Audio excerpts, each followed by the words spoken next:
Welcome to the Vaughan Nelson podcast. Today is the second quarter 2026 Vaughan Nelson Value Opportunity Recap. And with me today is lead senior portfolio manager, Dennis Alff. With that, Dennis, I'll turn things over to you. Thanks, Dan. As always, I appreciate the chance to get together and speak with you again to talk about the portfolio. Before we get too far into it, though, I'd like to wish everybody out there a great summer. Hope everybody gets a chance to enjoy the longer days and the warmer weather. I know we will. Turning to the portfolio, the strategy had an excellent second quarter as the market turned to the other side of worry around the US Iran conflict and focused on many of the themes and ideas that we've built inside the portfolio. Stock selection was the main driver of performance, with attribution from individual names driving over 85% of the portfolio's alpha, which was great to see. The strongest returns were seen in the portfolio's technology, industrial, and materials holdings, as the market rewarded the names tied with the megatrends of AI, data centers, power, aerospace infrastructure, and space. The portfolio's strong relative performance was also aided by avoiding some fundamentally unattractive areas of the markets.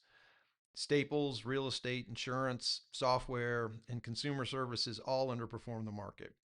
The portfolio has zero exposure to these areas, which provided a boost to relative performance. The worst detractor in the portfolio was our overweight position in utilities. And while our specific names outperformed the broader utility sector, these names did lag the overall market and created a negative relative return. Additionally, the portfolio's retail exposure underperformed during the quarter as the consumer did not re engage as strongly as we had anticipated. But overall, it was an outstanding quarter and the portfolio continues to perform well. I wanted to take a few moments to highlight how we have benefited from one of the key fundamental tailwinds driving this market to date. At this point, I doubt there are many people left out there who are not at least somewhat familiar with the huge amount of dollars that are being spent on building out data centers, large language models, and artificial intelligence. The team has been of the opinion that the hundreds of billions of dollars in capital spending announced by hyperscalers over the last year would begin to work its way through supply chains and begin to really show up in the P&Ls of companies facilitating this build out who live in the portfolio's market cap range. Specifically, we felt that 2026 would be a year where the market would begin to question the returns of the larger companies that were spending all of this money, but reward the smaller companies who are receiving these dollars and receiving orders, and we position the portfolio accordingly. Let's take a look and see how this is playing out.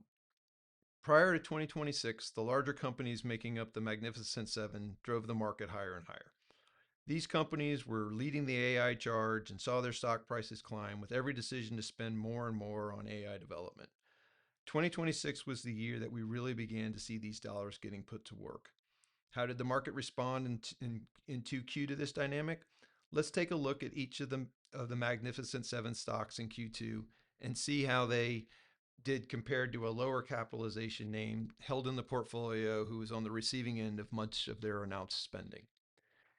NVIDIA, perhaps the most well-known name levered to this dynamic, actually performed very well. It was up around 15% in the quarter, which is obviously a very respectable return.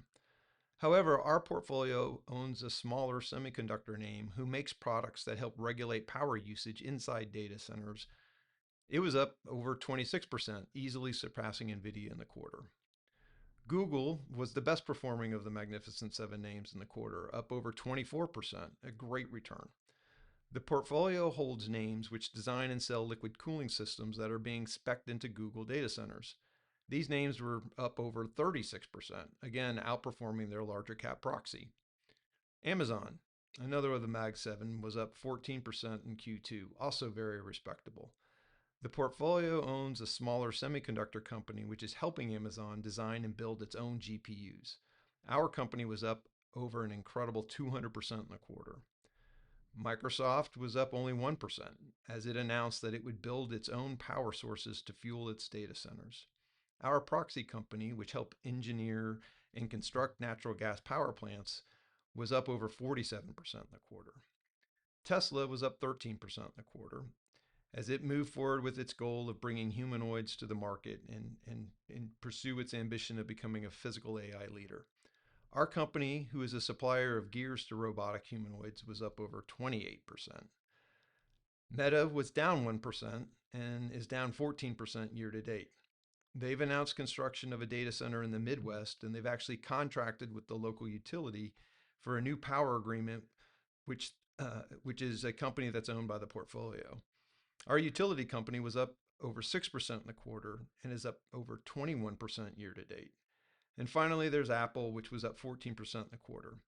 And maybe Apple isn't quite front and center on all this AI build out currently, but it does represent a large cap exposure to analog technology.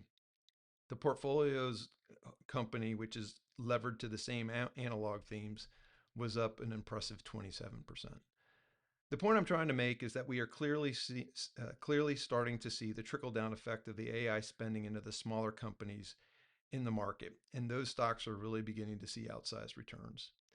The team feels that these trends are still intact and that the portfolio is well positioned to continue to take advantage of these trends. We feel the fundamentals are at the portfolio's back. The portfolio continues to be opportunistic, giving changing valuations in the market. 9 new positions were added to the portfolio and 8 names were removed. This continues the streak of higher than typical turnover in the portfolio. This turnover is a function of the inflecting fundamental economy balanced against increasing valuations in many parts of the market. The team feels very strongly that it continues to position the portfolio well to win. So let's leave it at that for this quarter, Dan. I want to thank everybody for their continued trust and support. We appreciate your confidence in the portfolio and the team, and we will continue to work hard for you. Dan, back over to you. Great. Thank you, Dennis. And with that, we'll take a look at the returns. In the second quarter of 2026, the Vaughan Nelson Value Opportunity returned 21.72% gross and 21.48% net. The Russell Midcap Value Index returned 13.4%. Just bringing the year-to-date return for the Vaughan Nelson Value Opportunity Strategy to 24.89% gross, 24.38% net, and 17.58% for the Russell Midcap Value Index. Over the past 1 year, Vaughan Nelson Value Opportunity Strategies returned 36.04% gross, 34.91% net, and the Russell Midcap Value is at 26.62%. Past 3 years, 23.51% for the Vaughan Nelson Value Opportunity Gross, 22.48% net, and 16.51% for the Russell Midcap Value Index. Over the past 5 years, Vaughan Nelson Value Opportunity Strategy has returned 13.39% gross, 12.44% net, and 9.48% for the Russell Midcap Value Index. And finally, past 10 years, Vaughan Nelson Value Opportunity has returned 13.19% gross, 12.24% net, and 10.63% for the Russell Midcap Value. And with that, that is a wrap on the second quarter. So thank you so much, Dennis, and we'll have you back here soon. The views, information, and/or opinions expressed during this podcast are solely those of the individuals involved and do not necessarily represent those of Vaughan Nelson and its employees. Vaughan Nelson does not verify and assumes no responsibility for the accuracy of any of the information contained in the podcast. The primary purpose of the information, opinions, and thoughts presented in this podcast is to educate and inform.